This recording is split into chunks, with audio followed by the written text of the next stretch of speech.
AM 560, The Answer. Listen to AM 560 The Answer online at 560theanswer.com, on the AM 560 mobile app, on your Alexa-powered smart speaker, and on TuneIn, iHeart, and on Odyssey. Insert Democrat socialist here. Runs the Democratic House floor for 30 plus years running. He's promising this and he's stealing that. Where can you get that kind of money? He's using your house like his own piggy bank. You ought to know by now. You can pay off your house here in Illinois, but you can never keep up with the taxes. Oh, how it's always been the plan to have a taxpayer pay, no doubt. Not a matter of if anymore, but when you're moving out. I said, when you're moving out. Top of the morning, Dan and Amy. That theme music means it's time for our weekly confab with Ted Dabrowski, president of Wirepoints.org, all things Illinois policy related. And again, just to reset here, Brandon Johnson's version of the Summer of Joy, Silly Kids in the City. That was his response to the mayhem from the weekend before last. And although the mayhem didn't visit us in the same form this past weekend, it continues unabated, those silly kids that we need to invest in. Look, demonizing children is wrong. We have to keep them safe as well. Have you ever taught middle school? I have. Have you ever raised young people? Do you understand the risk that young people take just because they're young? Do you know that home plate is at the bottom of my stairs? I found it out when my son was sliding down those stairs trying to score. They're young. Sometimes they make silly decisions. Silly. They do. And so we have to make sure that we are investing to make sure that young people know that they are supported. Welcome. That's your new mayor, and that statement is going to haunt him for the rest of his life. Ted Dabrowski, who has not taught middle school, we need to disclose. But we do know that he is a parent, so he's seen some silliness in his time. Yeah, he has raised small humans. Ted Dabrowski joins us now. Ted, thanks for joining us. Appreciate it. Good morning, Dan. Good morning, Amy. Yeah. You know, what's telling about the difference between Lightfoot and Johnson, Lightfoot said the Summer of Joy. She was just being whatever you want. She was being silly, just wrong about what the true outcomes would be in Chicago, because she did nothing about crime and she did nothing to stop it and to push Kim Foxx and others. But the difference with Johnson is that he's justifying what's happening, right? He's saying silly kids, don't demonize them, leave them alone. They're just making silly decisions. And what he's doing is he's actually emboldening, for those who are listening, and those bad guys can be smart. They're listening. They're getting a green light to go ahead and do more. And so, what he's saying is reckless and dangerous. What she was saying was just plain stupid. Well, also, what he's doing is what he's accusing other people of doing. He's the one demonizing kids. He's demonizing good kids and suggesting that all kids are the same and they're behaving the same, and they're not. There's a small group of young people that are responsible for a lot of violent crime, and that's separate and distinct from all the kids out there who are good kids who are not committing crime. And I don't know why that distinction is so difficult, although I do know why he blurs those lines. You and your colleague John Klingner over at Wirepoints tried to dig into the amount of silliness that's going on with the kids in Chicago. What'd you find? Well, we try to look at just all the crimes that young kids do, right? And I guess in the whole days you would have said, well, somebody who steals a vehicle, right? Oh, maybe that's silly, or a hijacking. But the way these crimes end up, and you talked about it earlier, the sad crime of the 14 and 17-year-old who hijacked a car and then ended up killing a 6-month-old. We try to add up the numbers, and it's really hard to add up the numbers. And here's why. One is, juvenile records are protected, so we can only get data on 17 to 18 and 19-year-olds if we want to talk about youth. Most arrests aren't reported.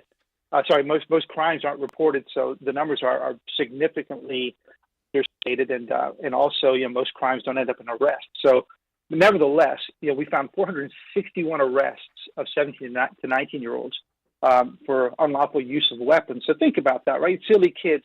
Almost 500 arrests for kids running around with serious guns. 77 arrests for possession of a stolen vehicle, 32 for vehicular hijacking. Most of these hijackings don't end up in an arrest. Here, 32 kids got arrested, 59 for robbery and armed robbery. And the one that's the scariest, of course, is 80 arrested for murder or attempted murder. And this is where the crime leads us to, right? And this was This was for 2022, just so we're clear. For 2022, yes, thank you. So you're talking about a lot of chances for people to do harm, and again, this is just the ones that are captured. The overwhelming majority aren't captured in the system. So, but they lead to scary things like that poor 6-month-old that was killed this past week.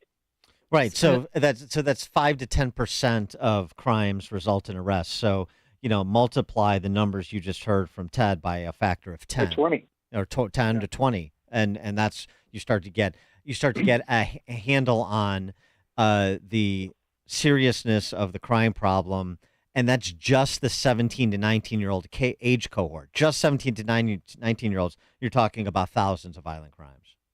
Yeah, and you talked about the teen takeover the other day. Well, they had 15 arrests, but you saw what happened. You saw more than 15 kids, jumping on cars and buses, and the beating of the couple, and right, the numbers, the true number of crimes, I don't know, 100 more, but none of that gets captured, and it's just silly behavior. And when those, when they're arrested, most crimes are pled down. I mean, of those 15 who were arrested, do we know what happened to them? Oh, just getting some advice from some people. When we look at these 80 reported or arrests for homicide and attempted homicide, most of them are rejected by Kim Foxx's office. Now, we don't have the data to understand why they're rejected. Obviously, some can be legitimately rejected for whatever wrongful accusation, whatever. But these are the ones that make it to Kim Foxx's office. So a whole bunch are dumped before that, and then Kim Foxx's office rejects them.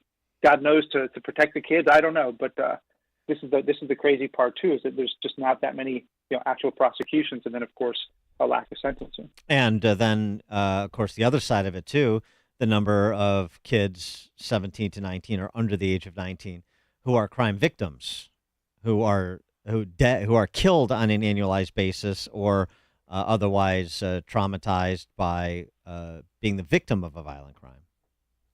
Yeah, so that's on the other end, and we don't have good data of who kills whom, but we know that 120 kids were murdered last year, and of course not all of them are. Well, let's put it this way: 112 of those 120 kids were shot. Obviously, some can be done by older people, but some of them are just gang to gang or youth to youth, and sad. But that's a massive number. I mean, it's a massive number. We were so used to hearing crime happen in Chicago that it gets confusing, right? Only X number of kids got busted for hijacking. It's sad that it's gotten this bad, and they were so so callous to it. Well, I don't know. Have you heard this morning about Kim Foxx? She's going to speak at City Club of Chicago at noon, and according to NBC5 political reporter Marianne Ahern, that she's going to announce that she's not running for a third term when her current one ends in 2024. Yeah, that's. I'd love to hear that it's because all the pressure she's feeling from, if she doesn't run, all the pressure she's feeling for a rejection of what she does. But I don't think that would be the case. I think their movement is still being celebrated. We see what's happening with Alvin Bragg and others in New York.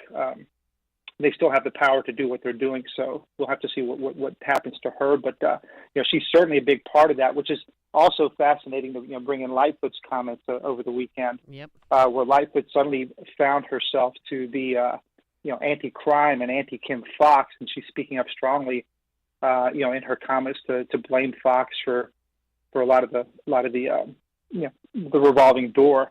Funny that she didn't speak that way, that Lightfoot didn't speak that way just a few weeks ago. Well, now she's going to run for Cook County State's Attorney, Lori Lightfoot, and so that's why she's speaking that way. She's launching her campaign. Yeah, right. Wouldn't that be great? Yeah, that's fascinating. I think that's that'd be a little fun. bit beneath her. No, she's a prosecutor. She put her prosecutor hat on over the weekend. She can keep it on. That would be something special. But names in the mix are Joel Ferguson and Richard Boykin.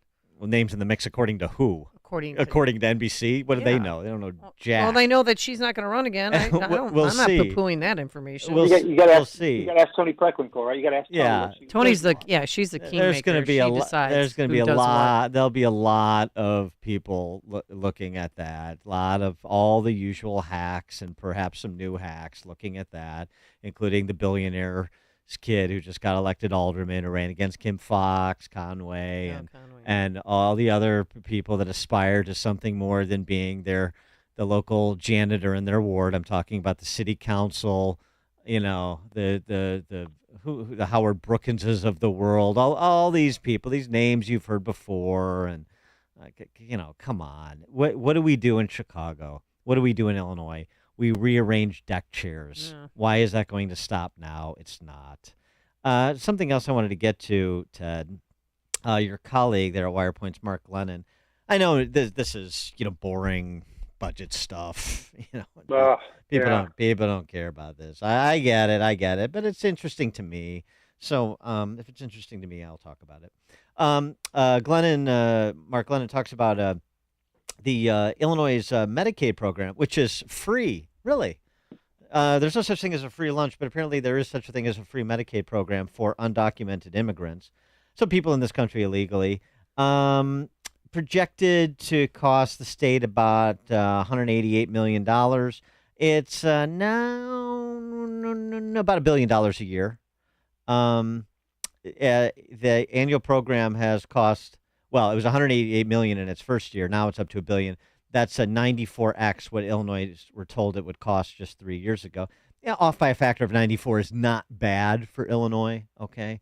But, $1 billion here, $1 billion there. Pretty soon you're talking about Pritzker level money. Yeah, it's a fascinating story because we're all not looking at what happens. Governor Pritzker's bragging about his budget prowess and all his abilities, balance, and never mind all the bailouts we've talked about.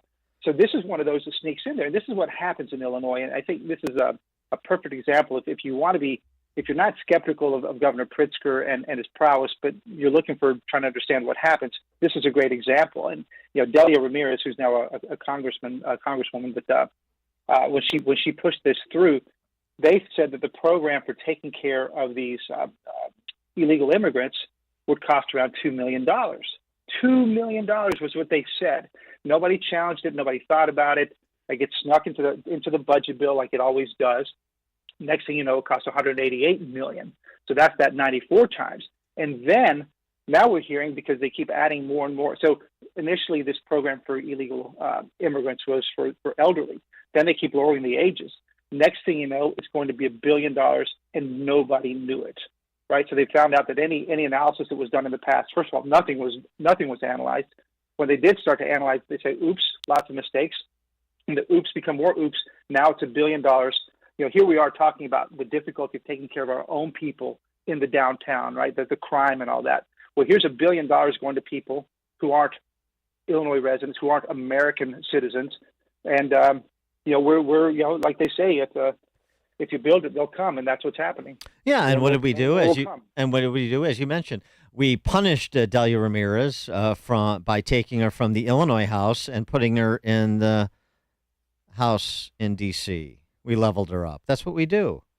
We rearrange deck chairs, or we level up the captains of these sinking ships. Well, and that's what people don't get is that, we are good at exporting our ideas to the rest of the country. And so when people say, why are you at Wirepoints and others fighting in Illinois? And it's like, well, you got to understand that the fight's in Illinois, but it's, we're ground zero. This stuff goes out. And the unions and others would love nothing more than to export these things. So, Ramirez will be there championing that same kind of stuff at the federal level. So, this is it's very expensive, but forget that. It prioritizes people who are not from this country over our very own residents. And, I say that as a parent, as a son of 2 immigrants, 2 legal immigrants. Mm-hmm. He is Ted Dabrowski, president at Wirepoints, wirepoints.org, all things Illinois policy related. Ted, thanks for joining us as always. Thank you, guys. And he joined us on our turnkey.pro answer line. Connect with Dan and Amy using the AM 560 mobile app. Download it today at 560theanswer.com/mobile. Signature Bank is Chicago's fastest growing independently owned business bank, a bank where relationships still matter. I'm Dan Proft, and I know this because Signature Bank is my business bank. Hey all, Jim Carr here. I am the owner of Carr Machine and Tool in Elk Grove Village and loyal customer of Signature Bank. As a second generation owner, I knew I had to shift from operating as an old school machine shop to what I can proudly say is now one of the fastest growing aerospace